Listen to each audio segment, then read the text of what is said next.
Yep, it's taping. Okay. I'll jump in. Maybe I'll just start by saying welcome everybody. We are so honored to have everybody here this afternoon.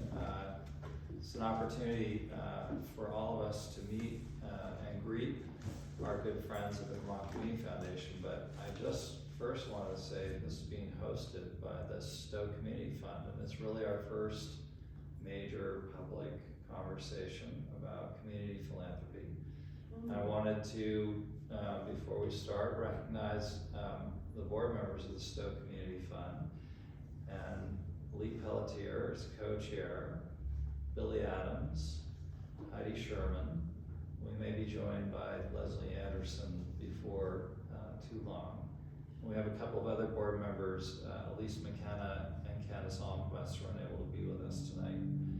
And one of the first things that we did as the Stowe Community Fund was to develop a working relationship with the Vermont Community Foundation. And it's often said that community foundations are the best kept secret in the community. And so we, as the Stowe Community Fund, we're experiencing a bit of that right now. We're going through that part of our process. And it was clear to us that not only are we not as well known in the Stowe community as we'd like to be, but Vermont Community Foundation, which is celebrating its 37th year of positively impacting Vermont, isn't as well known here in Stowe as we think it should be as well. So we wanted to have this opportunity tonight to kind of introduce both organizations and talk a little bit about how we work together. So tonight we're honored to have Dan Smith, who has a very direct connection to Stowe itself in many ways. President and CEO of the Vermont Community Foundation since so you're in your seventh year. And Stacie Fagan, who is the Vice President for Philanthropy with the Community Foundation. And if you would take a few minutes to introduce yourselves to everybody. I think we've had a chance, and then once you've done that, well actually, before we do that, why don't we just have everybody go around and do a quick introduction so you know who's in the room, and then you can introduce, and then we'll start off with a couple of questions, then kind of evolve into a free-form discussion. Good. So I'm Scott Noble. I'm Director of Development at Stowe Community Church, Development meaning fundraising, and we may have some interesting projects. And you've been here in Stowe for a while, right? 22 years. Yes. And I'm Heidi Sherman, and Scott is my partner in crime in many things over the course of the last 20 years, and including like a lot of community work that we've done together. Village, Stowe Vibrancy in the village, and all sorts of things. The ski museum. That's one of them. So anyway. My name is Jed Lipsky. I'm the current and new representative to the Vermont State House, representing Memorial District 1, town of Stowe, which is a huge honor for me. And I've been involved in this community for a long time in a number of roles. I was 4 years old when I first came to town, and kept drifting back, and I think I'm here for the final chapter. Can't get out of here. I'm Lee Pelletier, co-chair of the Stowe Community Fund. Billy Adams, longtime Stowe resident, current member of the Stowe Select Board, 10 years now. 10 years. Just excited to be part of continuing process with this community. I'm Rich Scott, full-time resident here of Stowe, homeowner since '98. I'm Becky Scott, and we just are happy to be here. Jeff told us that we could come and learn about what's happening with the Stowe Community Fund, and we're all ears. I'll just ditto what the Scott said, except for I came here in '92. Well, thank you all for coming out. It's a pleasure to be here, and I'm chance to connect and talk a bit about philanthropy and community philanthropy in particular.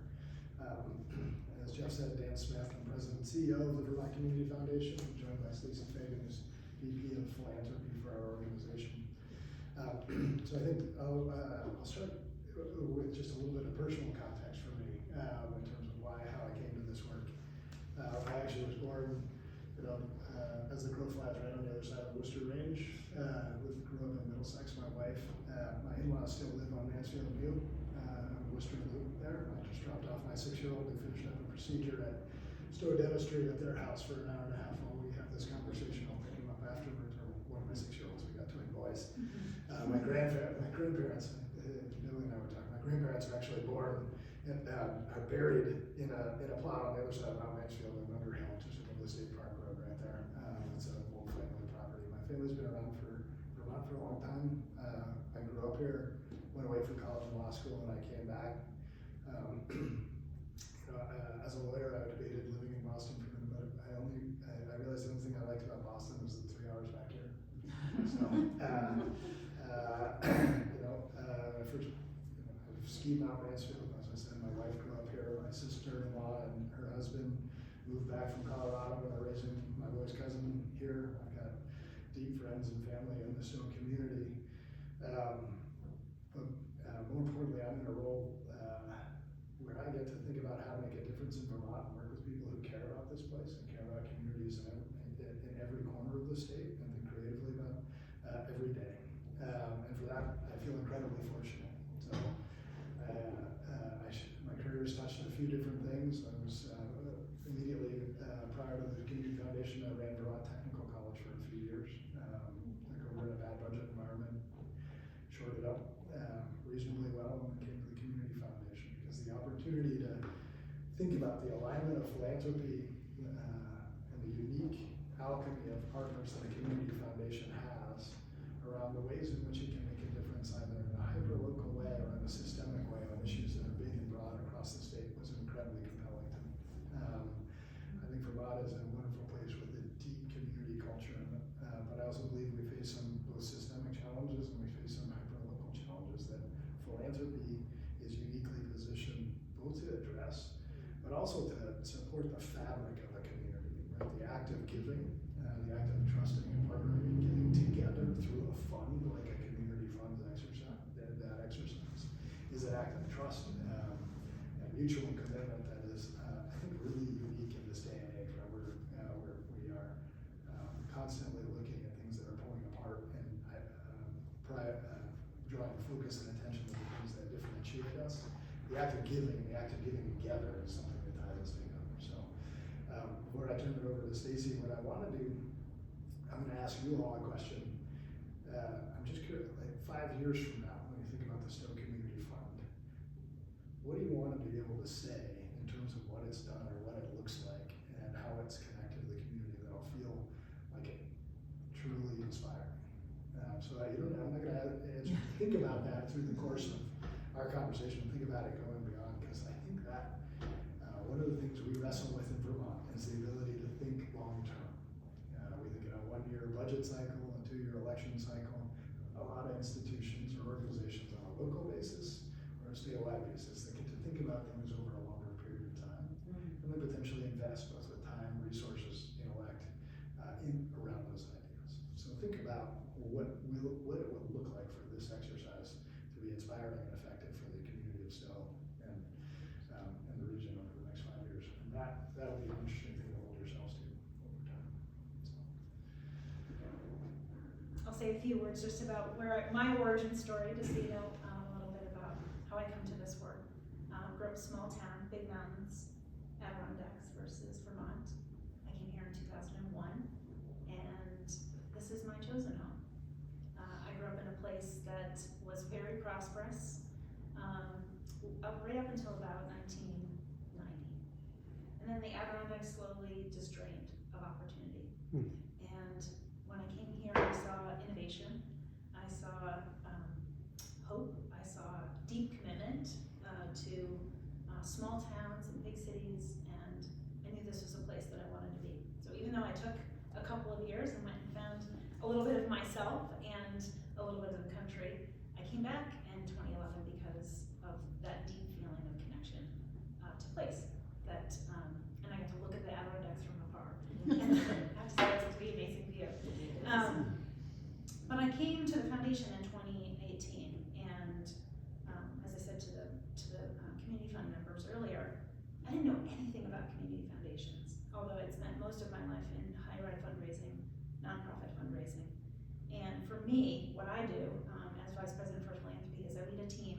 It's distributed all around Vermont, and our staff work with individuals like you, communities like this one, and we help connect people with causes that they love, with the giving vehicles and the tools that help make things happen. And gosh, that is a really great way to spend your day, is making things happen. So whether Dan is going to talk a little bit about all the, what I call the tools in the toolkit, whether that's being a thought partner, whether that is talking about mission investing, and what does that mean, and how do you do it, or if that's just day-to-day giving. But the who, what, where, when, and why is how to give effectively, how to make a difference. It's what we get to do every day, and that is such a privilege. And so I'm excited to be here. Thanks for including us and inviting us, and I look forward to the conversation. So I realized I didn't actually talk about the organization. So, I look at Heidi, I look at Heidi and I want to banter a bit. So we were founded in 1986 to be a source of enduring philanthropy that supports Vermont communities. Our first office was in a shopping center outside of Middlebury. We've grown since that point to be managing roughly $400 million across 900 different funds. Those funds are largely donor-advised funds, where we retain a relationship and partnership with a family, an individual, or entity, organization, and we help them fulfill their philanthropic objectives, in the place they care about, on the issue that they care about, and the things that they're trying to do. A portion of our funds are nonprofit reserve and endowments that we manage on behalf of other nonprofit organizations because of our access to asset managers and strategies that a smaller fund wouldn't otherwise be able to have access to. We support designated funds, which are targeted to a specific organization and managed in perpetuity for the benefit of that organization. We have a universe of discretionary funds that are driven by a program staff that is deeply connected to issues that are at play across Vermont communities. They're also a team that really manages kind of strategic initiatives. So you may hear in the State House periodically the Better Places program, the community development program that matches local crowdfunding with some ARPA dollars and private philanthropy for art, activity, place-making strategies to help rejuvenate town centers and town cores with a private philanthropic partner in that activity.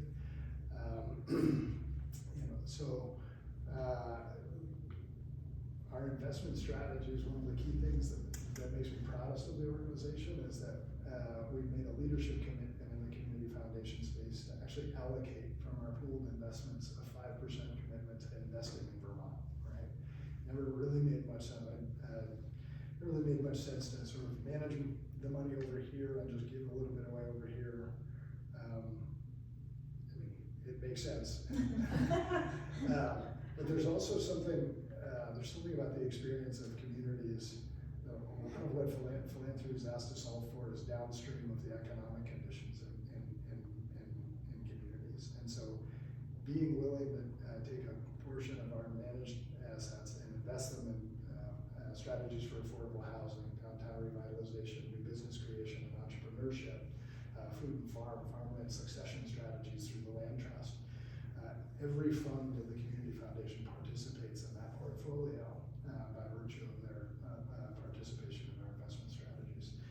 If you think about what that says, and one of the reasons I love it is when we grant make through philanthropy, we're partnering, we're making an important statement of recognizing the opportunity for actual giving to make a difference. We see the need, we see the opportunity, which when you pair that with investing in place, what you also see is, I see the potential of your place. I see that there's growth, I see that there's some things that can happen, and there's opportunity there. It's an incredibly powerful mix of tools for frankly how to build a sense of momentum in a community. And I'm proud of the way we brought that work together at the Community Foundation. So our structure is really a broad constellation of stakeholders and partners. Our funds range in size from $10,000 to roughly $30 million in terms of our partnerships. We host partner with a number of different community funds, kind of like the Stowe Community Fund as it's designed, ranging from regional fund of the Northeast Kingdom to the Timmins Fund in a small town. So, what I love about it is just the intersection of ideas and the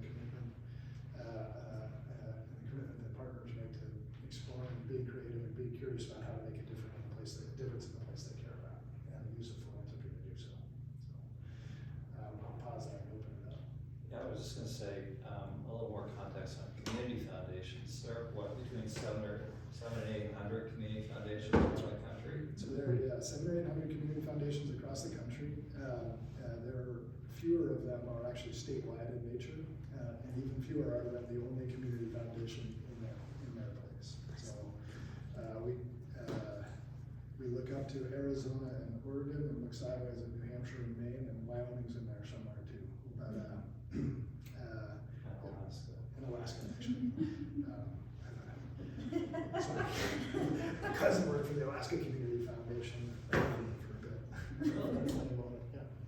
Oh, another conversation for another time. I didn't want to leave But that. 400 million, just to put into context, there's, in organized philanthropy, there's roughly $1 trillion of assets under management. So between family foundations, private independent foundations, and community foundations, there are roughly $1 trillion of assets under management right now. You have roughly 400 million, which is a rounding error, kind of a rounding error, but in Vermont, that's an incredible amount of capital. We're in the range of community foundations. I mean, what the biggie is Silicon Valley So it's still Silicon Valley, although, yeah, it's still Silicon Valley. and Fidelity Charitable. Fidelity Charitable. So, a couple of, in the industry, we're probably in the top 10% of community foundations, but we're a long ways from the top, 1%. Silicon Valley, topped out at about 15 billion, but when Bitcoin crashed, they dropped out about 9 billion because they accepted, an incredible amount of accrued things. What the community foundation couldn't do is accept gifts of accrued stocks, or accrued assets, and so they had taken a lot of Bitcoin with an accrued value as a tax write-off, and then when the crack, their assets dropped to about 9 billion. I think there's Steve was around then at their CEO departed, but so different community foundations function differently. You can imagine the Silicon Valley Community Foundation, both from a client base and their approach partnership is going to be different than ours. The board hired me in 2016, I think for some very explicit reasons, right? They wanted somebody who was connected to Vermont and understood and cared about how to make a difference in this place, but somebody who had also spent enough time looking for resources and ways to solve problems that was going to be committed for the community foundation, not to sort of be on the sidelines. We were a pretty transactional grant maker. We're really calling out priorities broadly. We'd grown, and I think we were a good organization, but it was pretty insular, based in Middlebury. My experience with the community foundation before I took that job was driving over 2 mountain ranges and having a meeting with 2 people at a table about this size, and then going back over 2 mountain ranges, back to Randolph, and sort of wondering what was going to happen.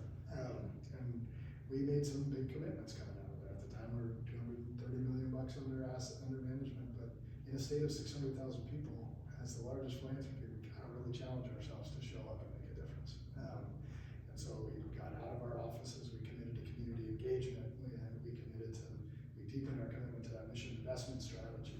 We shifted the way we were making grants, and the way we were using data to inform kind of where we were engaging with communities to understand the disparate experience that by place across Vermont, right? We talked earlier, much of Vermont hasn't recovered economically from the 2007-10 recession, and the 2021 landed on those communities, and 20% of the jobs left those places than they had.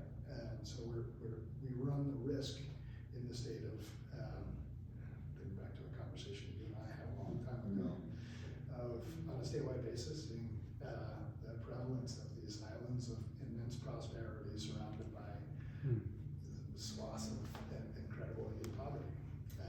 And I think there's a role for our organization to help strengthen the communities, because it's it is the connection both between places and within places that allow us to best look out for our neighbors. And our community is only as strong as our neighbors experience. Dan, can you give us just a couple of examples of really kind of inspiring examples of recent sort of either Vermont Community Foundation or one of your, whether it's the Northeast Kingdom or the Tinmouth Fund, maybe a couple of just examples of what we might,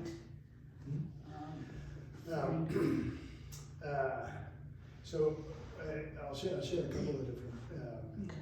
a couple of different things, but I also want to, I want to be clear that what is inspiring and catalytic for Stowe, for this community, is going to be driven and directed and informed by this community. We might have insight as to how other people have approached similar things, but like what's most meaningful is what comes from the community as opposed to now.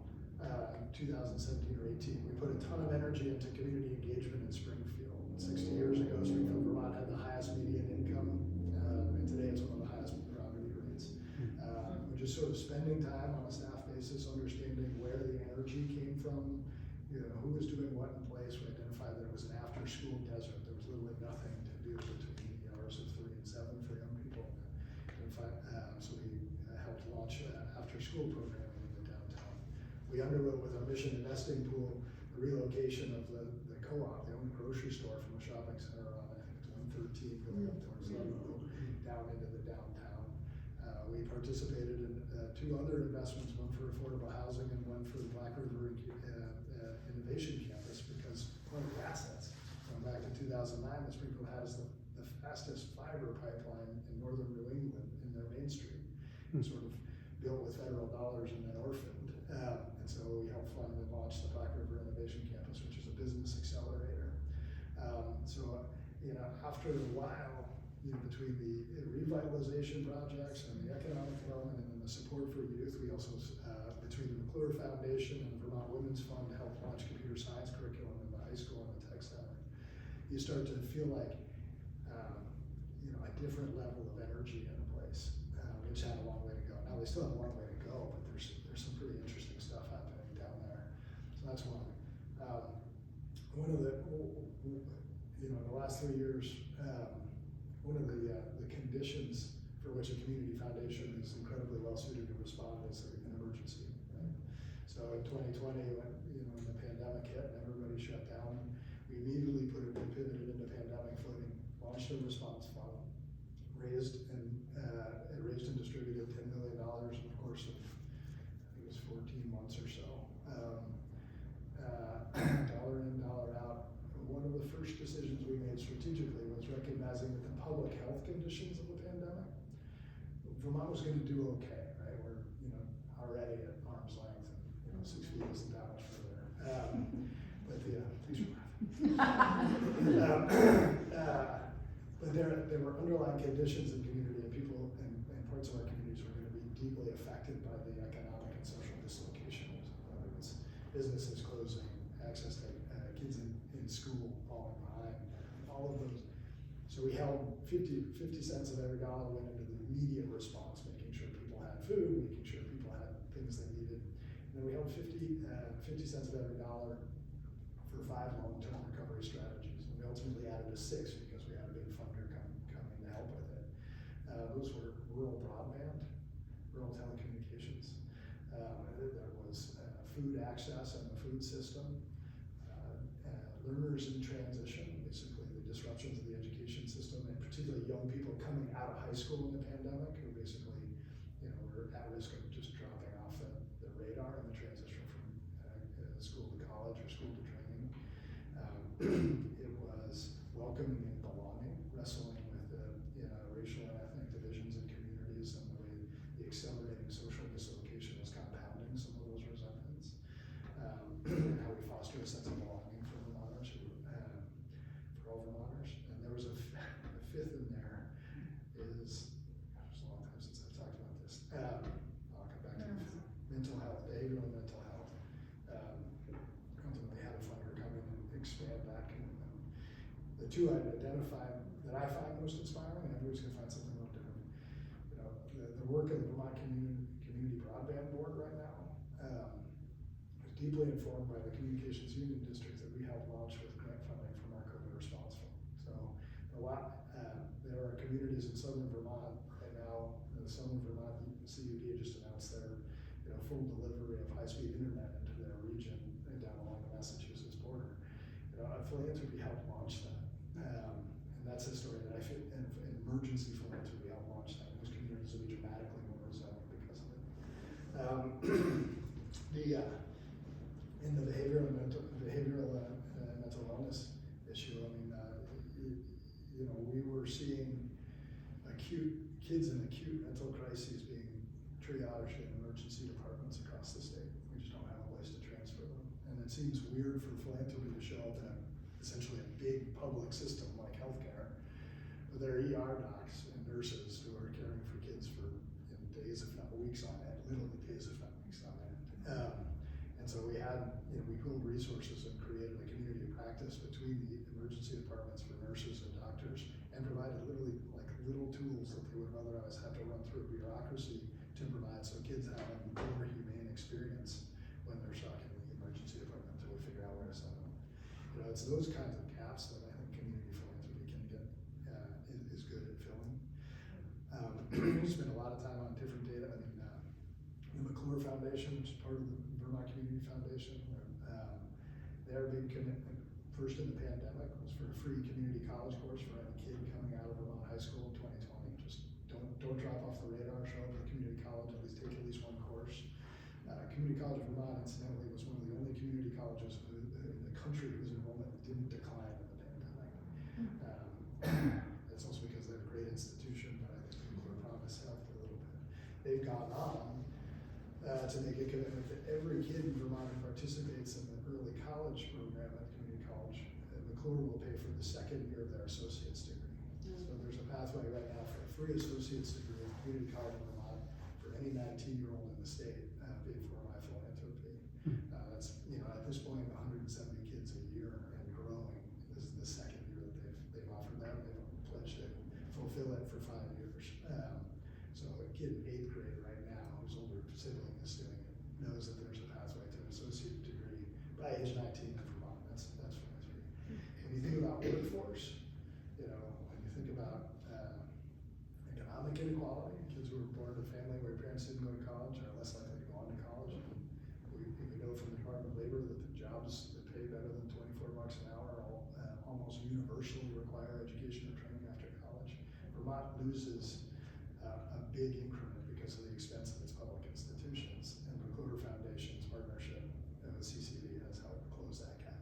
So, you know, I think there's an incredible amount of exciting work that's happening in philanthropy. Also, you know, you can get wonky about the system stuff, like the big stuff, workforce housing, and I can go down the road on entrepreneurship too. We don't see incubators and maker spaces. But there's also just the basic community building of like how you bring people together and how you create events and connection in place and an environment that you know, allows people to share space and share experience, so that when they disagree in front of the select board, it's not the first time they've seen each other. Right? I don't know. I don't want to speak for Stowe, but I know of enough other select boards where the nature of the tenor and of the dialogue has changed a lot in the last 5 years. And one of the problems is we haven't spent enough time together in rooms outside of the select board, so that when we're disagreeing, we know we have to have another conversation tomorrow, and we probably had a conversation yesterday at the store. So how do you create those spaces? I think that's happening on a grassroots basis with good organizations all over the place, the church in some cases. That's good. I thought that we might take a second, since you so articulately queued up the emergency or crisis response example, which you guys did amazing work, but really we're sitting here tonight because that's the genesis for what has become the Stowe Community Fund. And I thought, Lee, you might want to just, for people who might not be familiar, outline you know, our journey, because that's why we're here, really. So we started during the pandemic as a response to that. Heidi actually got that kicked off within, a month from when Oh, the gosh, it was governor like- shut things down. Yeah, it was the first week after March 17th. And so we started the Stowe C19 General Relief Fund, and our mission was just to make sure the town stayed healthy. And so it was making sure that people were food secure, and this was before all of the federal dollars started coming in. So there were a lot of employees that were in absolute crisis. who live paycheck to paycheck, and all of a sudden everything was shut down. So we provided grocery assistance, and the town just came together in an incredible way. The fundraising was, you know, we didn't even have to do anything. Money was just coming in, and so we did that. We made sure that businesses, this was when masks were hard to come by, that all businesses were stocked, and we had a mailbox with masks provided, and we just went from there. And then if people had other emergency needs, whether it was medical or whatever, that we were able to step in. And Shopping for people. yeah.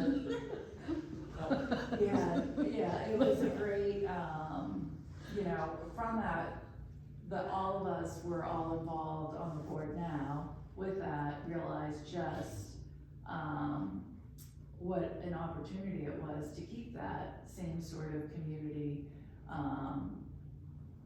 safety net, and also bringing the community together. That, since then, in response to your question, I was thinking about that too, of what do you want to grow into in 5 years. I think a lot about our community is incredibly generous and so willing to step up to the plate when there's a crisis.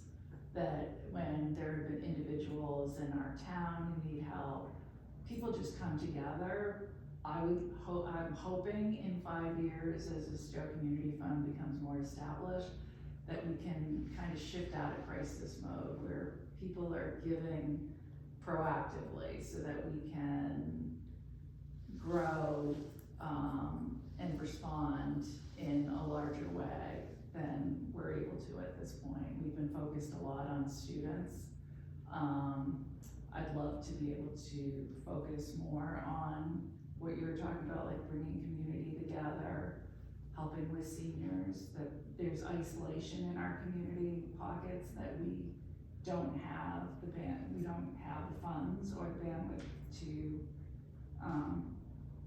tap into, but hopefully at some point. That's what I'm hoping for in 5 years. I was thinking one thing that might be helpful, Jeff, too, is if maybe you and Dan can explain the partnership of the Stowe Community Fund with the Vermont Community Foundation. I'm not sure if that's clear to everyone. Sure, I'm gonna have Dan talk a little bit. I mean, from our perspective, there's significant number of opportunities for us to benefit from and learn from your 37 years of experience and leadership in the state. But I think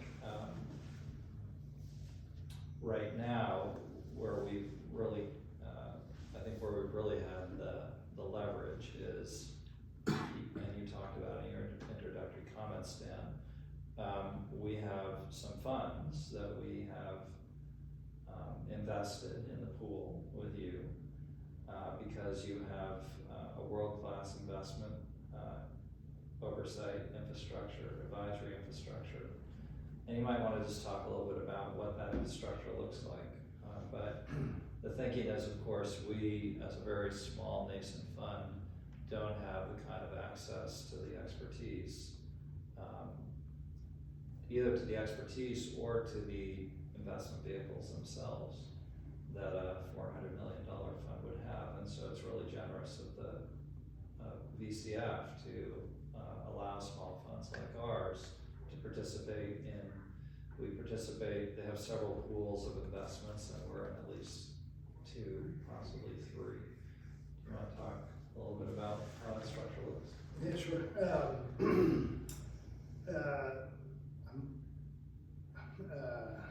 So our investment strategies, one of the things that the Community Foundation committed to well before I got there was the ability for community funds or other organizations managing resources to participate in our investment strategies. And so there are probably around 150 different nonprofit reserve and endowment funds and other 20-odd community funds that are in one of our 3 investment pools. We have a long-term pool, we have a socially responsible pool, and we have a mid-term pool that's more access more quickly. It gives up some of the gains, but is more easily liquid when they want it. All of those pools participate in a 5% asset allocation to the Vermont investment activity. So the Stowe Community Fund is actually has an interest in that affordable housing project that VHFA funded going north on Route 100, along with projects all over the state in St. Albans, St. Johnsbury, Springfield, Bennington, across the state. Our advisory structure, we have consultants from New York City, a group called Crucial, CREW, Crucial Consultants, that advises foundations and endowments across the country on their asset management. They help recommend asset allocations to an investment committee of the VCF that's composed of investment professionals from Vermont, including the former chief investment officer from National Life, 3 or 4 other folks from all over the state who come together quarterly to advise management and our board on performance relative to benchmarks, and the work that Crucial's doing sourcing asset managers to help implement our allocations. Because it's aggregated, because it's at scale, we can participate with investment managers who have incredibly high minimum investments. We're appealing to much bigger fish than any individual organization would otherwise be able to access. And that performance has been strong over the 20 years that we've been working with Crucial in terms of generating returns and impact in the communities. Because that's the key benchmark. When we talk about asset size, one of the things the field doesn't do very well. It talks about overall assets, and that's not a particular benchmark if you're thinking about it from a valuable benchmark. If you're thinking about it from a community standpoint, I want to know what's actually out there making a difference. We use an aggregate benchmark for our impact in the community, which is total grant making, total dollars out on an annual basis from the foundation, plus our place-based mission investments, the dollars that we have actually invested in Vermont enterprises, Vermont activities. In 2021 was our all-time high for that, which was $66 million active in Vermont communities in 2021 alone. That was roughly $48 million worth of grant making and $18 million in mission investments. New money in that year. $48 million out in grant making, Yeah. and then the mission investments carry. They stay in our portfolio, so they roll forward year over year. But we count them as active in Vermont because they are. So that total, we have a little bit of a tail in 2022. Grant making declined a little bit from I think both driven by the decline in the markets, and I think some funders had a post-COVID hangover a bit. There were some. So people just held off a little bit, but we were still 2022. The dust hasn't settled, but we're still close to $60 million active in Vermont. So I gotta just put that in a little bit of context. In traditional philanthropy, a $400 million foundation would shoot for roughly $20 million in grants. Yeah. Okay, so $400 million, 5% is kind of the rule of thumb. So a $400 million foundation would probably really get about, let's say, $18 million of grant making out on the street, and there'd be $2 million of probably overhead, staff costs to make that happen. That would be $20 million. What Dan Stacie here saying is the $400 million foundation with $66 million of impact on the street. That's more than triple what their peers across not just community foundations, but family foundations, corporate foundations, independent foundations. It's triple the rate that most foundations are thinking. Dan, is that something that, that particular thing, if you're, rather than 5%, you're at 15%, let's say 16%, is that something that's in your board, that's what you want to make sure that that investment is a higher number than? Yes, the board brought us, brought me in because they wanted us to have a sense that we were sort of on the sidelines, there was a role for them. Okay. There are a bunch of factors that drive that, and admittedly, it creates pressures on us organizationally because the throughput of assets has implications for how business in terms of fees on estimates.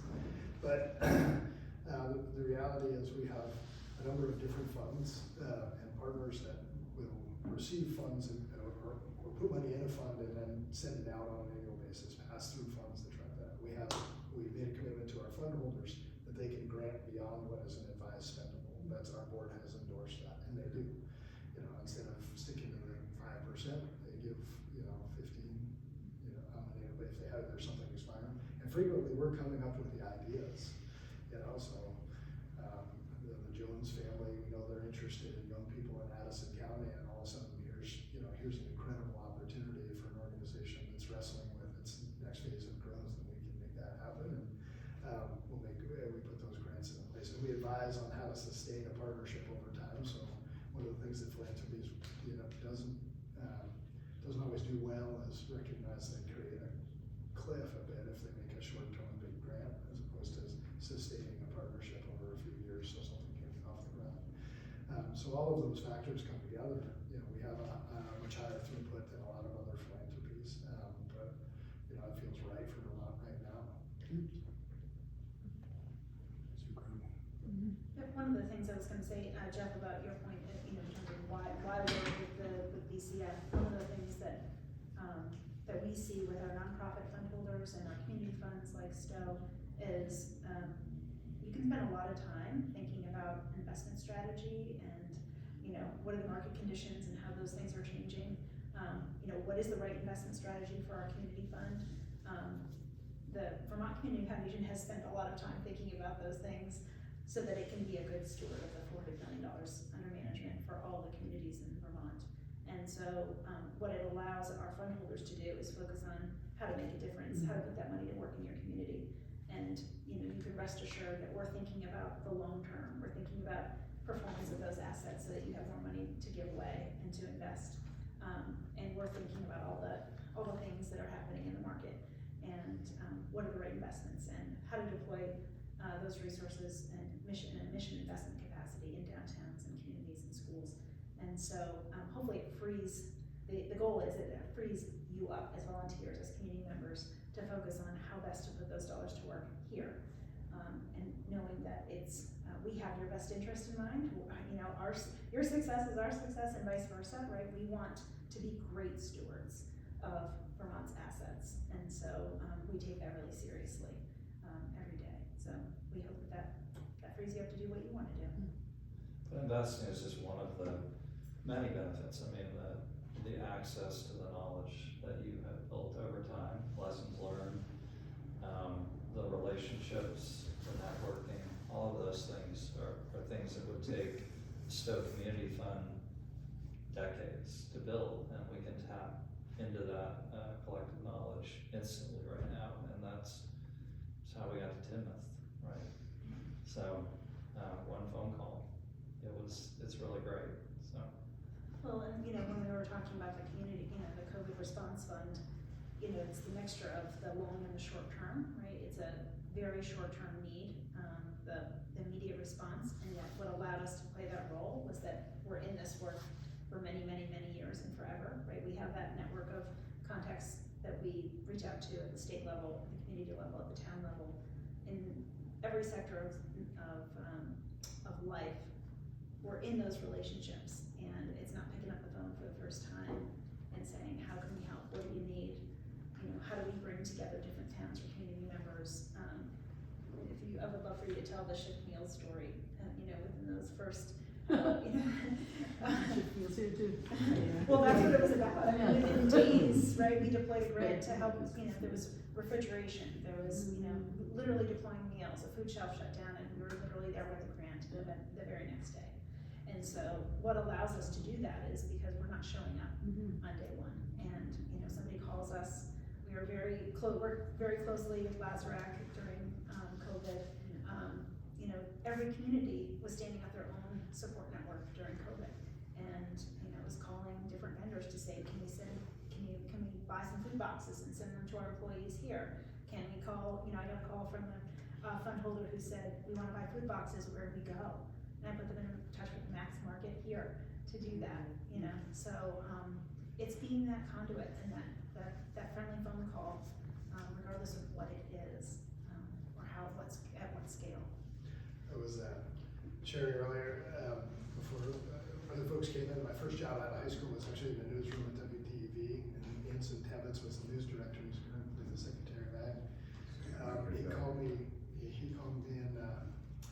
April 22, he's like, there's, a couple of milk trucks that are gonna have to dump milk, like, what can you do? And, we got on the phone and, we ended up moving the milk through Commonwealth Dairy, processing yogurt back into the food shelf, with a couple of grants along the way. So, there was, it wasn't a systemic solution, right? But it was a moment in time where, the combination of insight and resources, kept something from getting wasted and got put it back in, boxes that people picked. The Stowe C-19 Relief Fund did something similar with the local dairy, Manfield Dairy, that because all the restaurants that they supplied to were shut, they didn't have anywhere, so we bought the milk and then put out that any employees of Stowe could go and just get products from That's Stowe. what it's all about, right? Yeah. It's the ability to solve something on a local level, take care of each other in a way that is, and move quickly in doing that. Imagine how long that might have taken, that you had to have like 17 different calls with a state agency to solve it in that moment. There's just something you can do when neighbors are looking out for each other in your position. So that's awesome. So, one of the things I want to do, just a little additional framing around community philanthropy, and I'd love to get your perspective, but a lot of folks here have spent their, most of their lives in this community, and so often today we talk about philanthropy in terms of dollars, but community philanthropy didn't start out as money, finance, or something like that. It really is acts of kindness that keep a community together. And so indigenous communities would talk about potlatches. Communities here all across the country, as people who look like us were coming across, would talk about barn raisings, right? It didn't really matter if you knew or even liked your neighbor.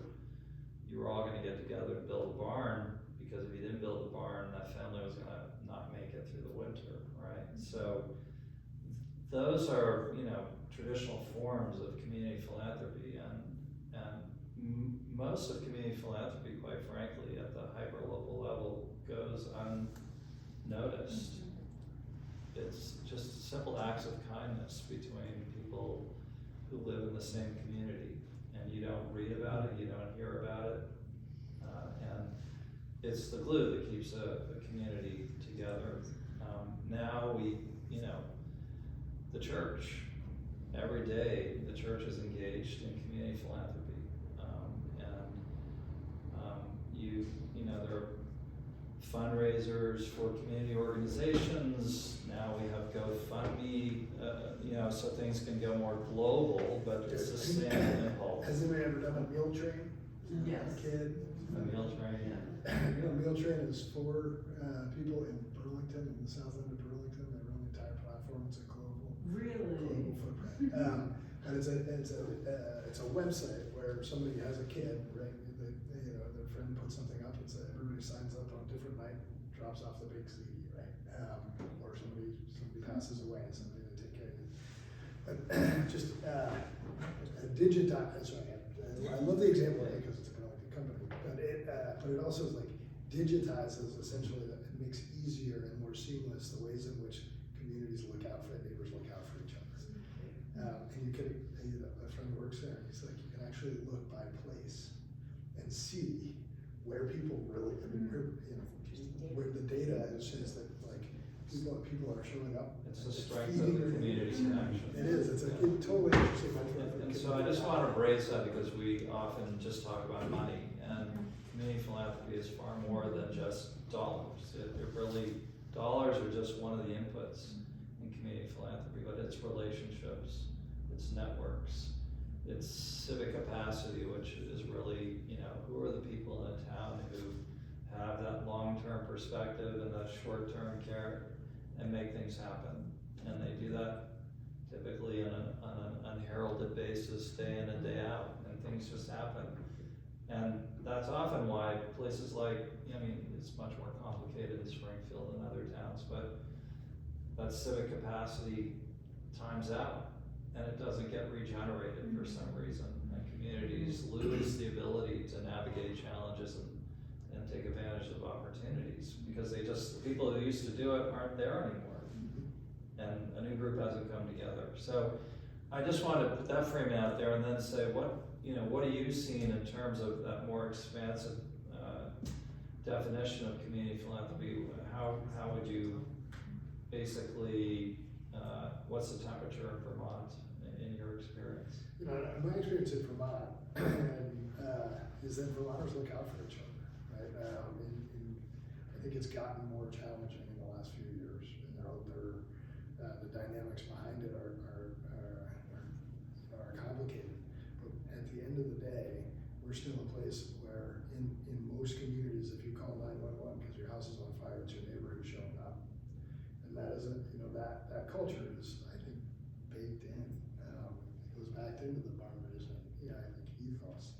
So giving of dollars ebbs and flows over years, but it's only one, I like the way you frame it, because it's only one metric or one piece of a puzzle that says how connected are people to each other. I think Vermonters, this is a place in which, people by and large look out for each other. I worry that the role models in that, the generational role models, I worry that we're at risk of bungling the handoff. That's really true. Those are lessons that aren't always, I think helping people is always to agree intuitive, but we find in philanthropy that one of the biggest questions, even for people with incredible resources, is I don't know how much I should give.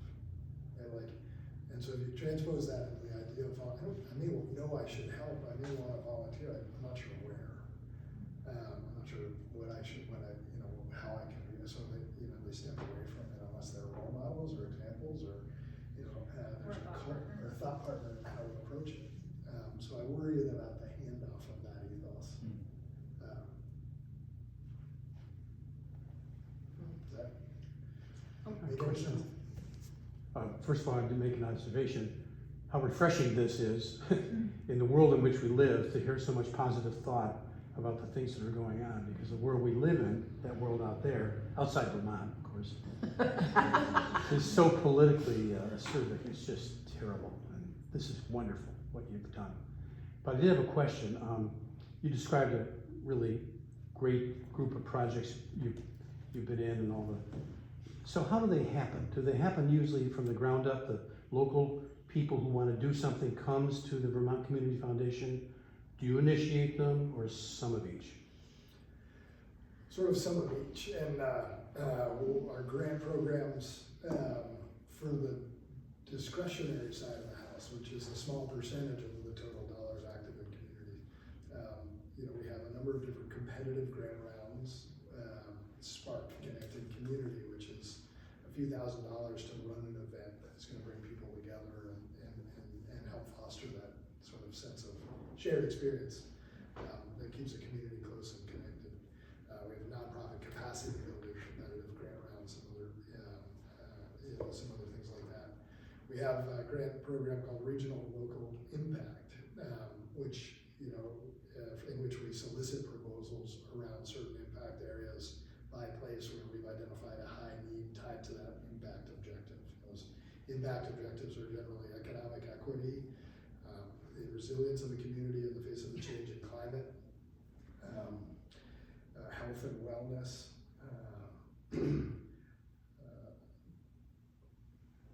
college and career,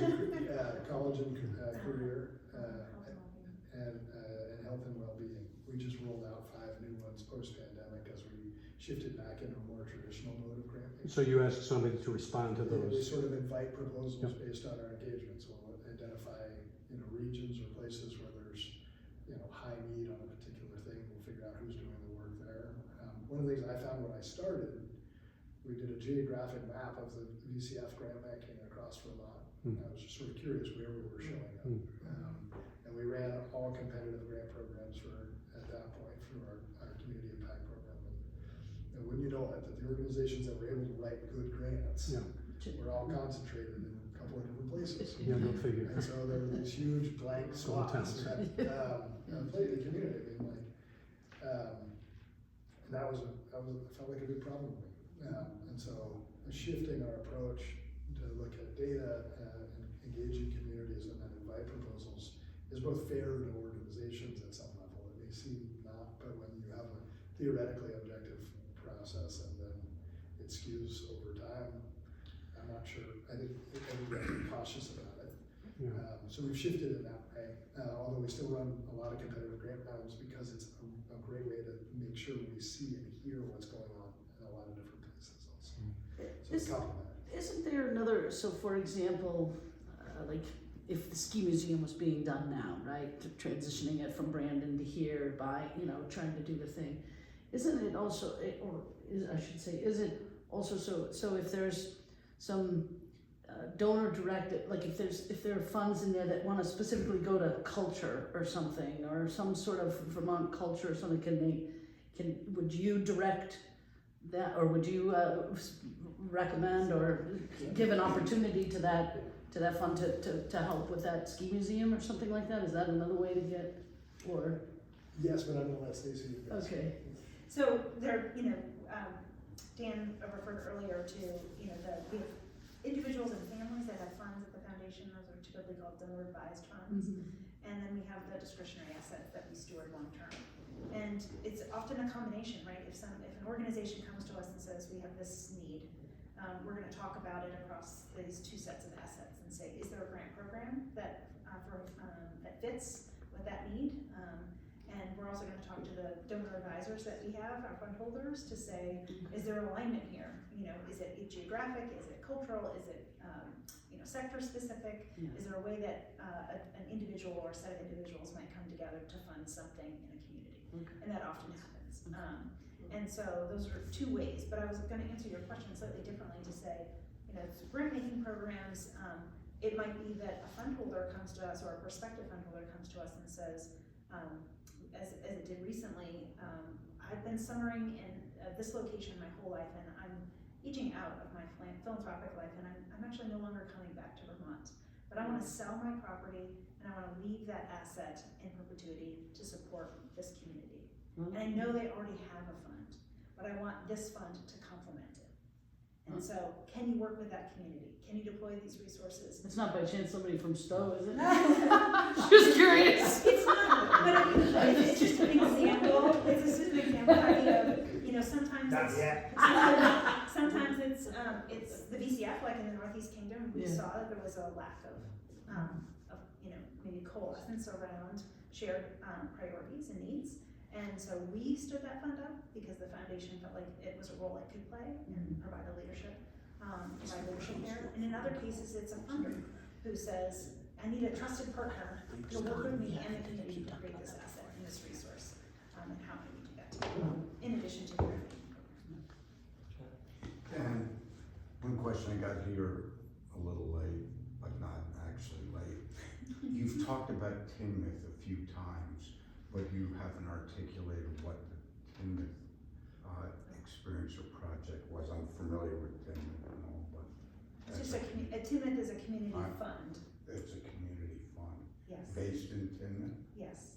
Stacie, can you explain that a little bit, because you introduced Jeff and I to them, and just what makes it it is a special. Yeah, I think when Lee and Jeff and I were first talking about the community fund, there are many that don't live in the house of VCF, the family of VCF. The ones that do live in VCF are all really different. Tinmouth, one of the things one of the roles that we play, and why I think it's so important the way this the relationship with Stowe Community Fund is set up, is because our role is to be a thought partner and advisor, investment steward, but the vision and the work has to live in could, and there are community foundations that hold community funds, they manage them, they aggregate the volunteers, they select and appoint volunteers to that community fund. We don't do that. And the reason we don't do that is because the people in this room have to know the community and understand what it needs and wants and set the vision and the path. We're there to be supportive on any number of fronts. And so when Jeff and Lee came to us to say, what could this look like? What are the models? We sent them to Timoth. And Timoth is a very small town. Very small. 600 residents. Yeah, 600. And their fund is at now, was it over $1 million? That, it's incredible what they've been able to build. It's one of the older community funds that we have, but they don't rely on us a whole lot other than just to run their assets. They really do it all themselves. And to me, I mean, if that's what you're asking, is for me, that is one of the most beautiful things about Timoth, is that in a small town of this nature, they have created the handoff that you described. Right. They've done it, because if we did it, it wouldn't be theirs in that way. And some of it was interesting talking with them about some of the things that brought the community together. Like one of the things they had was if you lived on the main road, they had beautification of, they had like a plants that you could order and, you know, that would be delivered and planted, that was something the community was really excited about and got behind. They help businesses, local businesses. Yeah, it was great talking to them.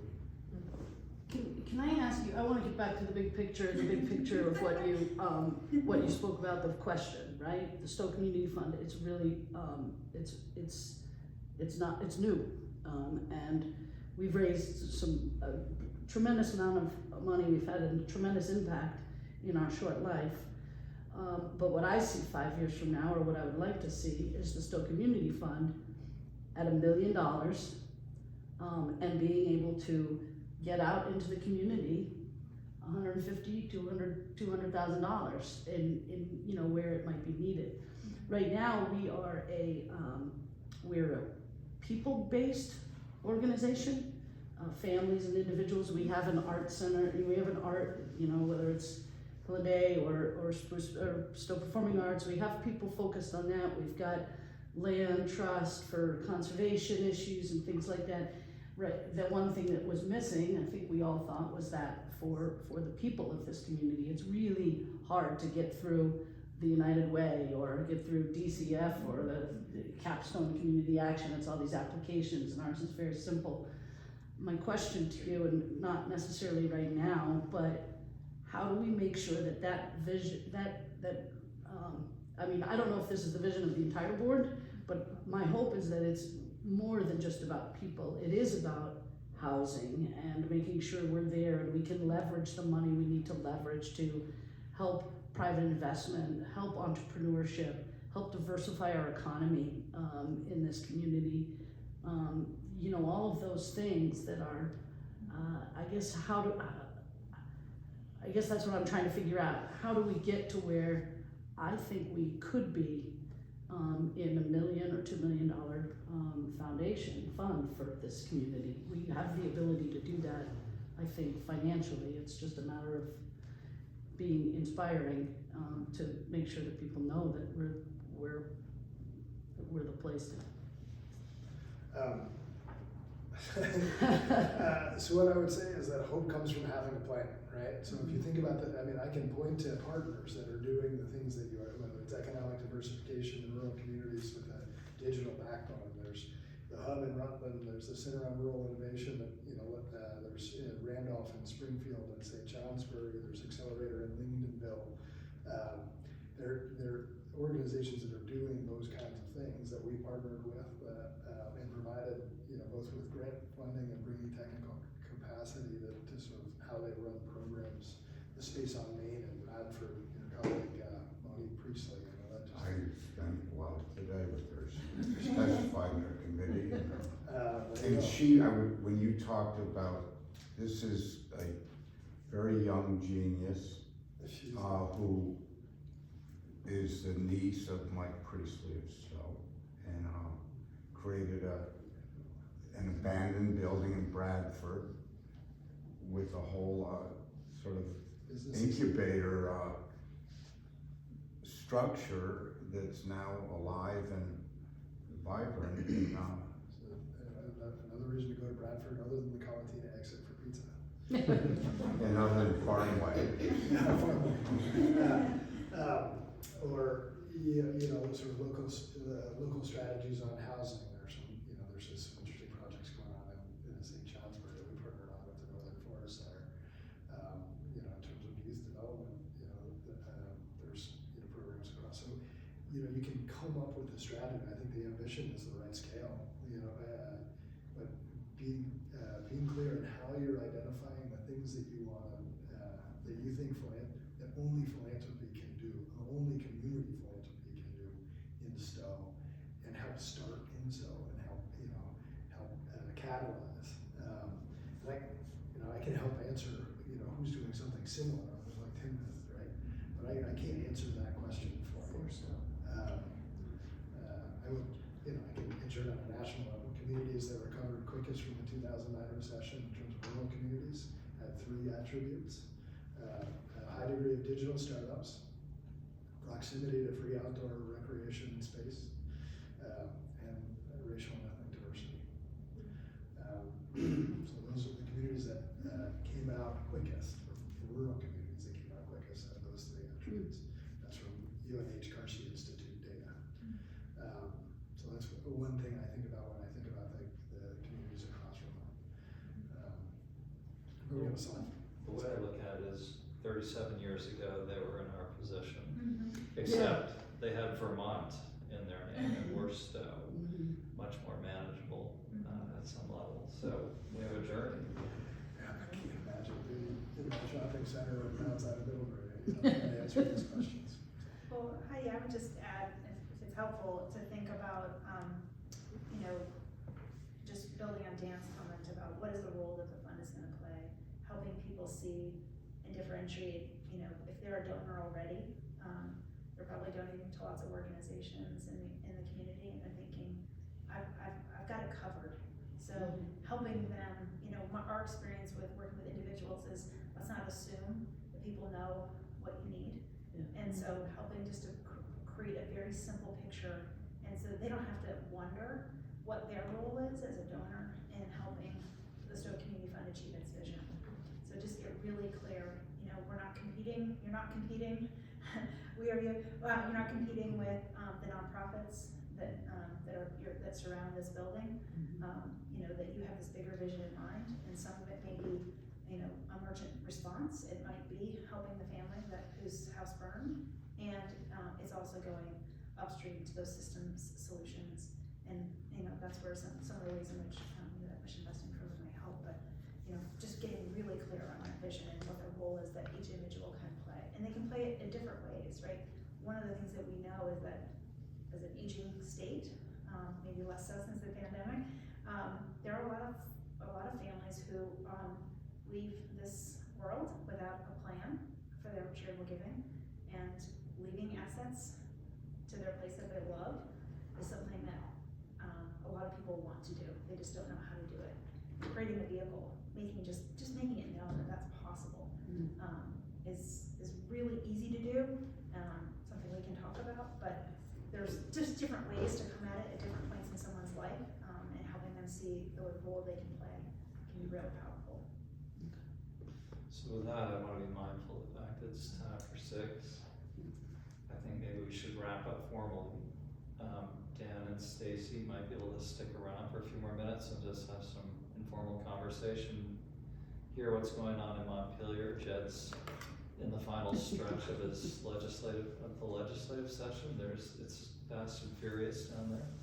But I just want to say thank you to both of you for taking time to be here and meet us and help everybody understand this great partnership that BCF and SCF are involved in. Thanks so Thank much. you so much. Thanks for having us. Thank you. You probably mentioned and I can take ransom in the church. Yeah, that's good. Looking at that. Yeah.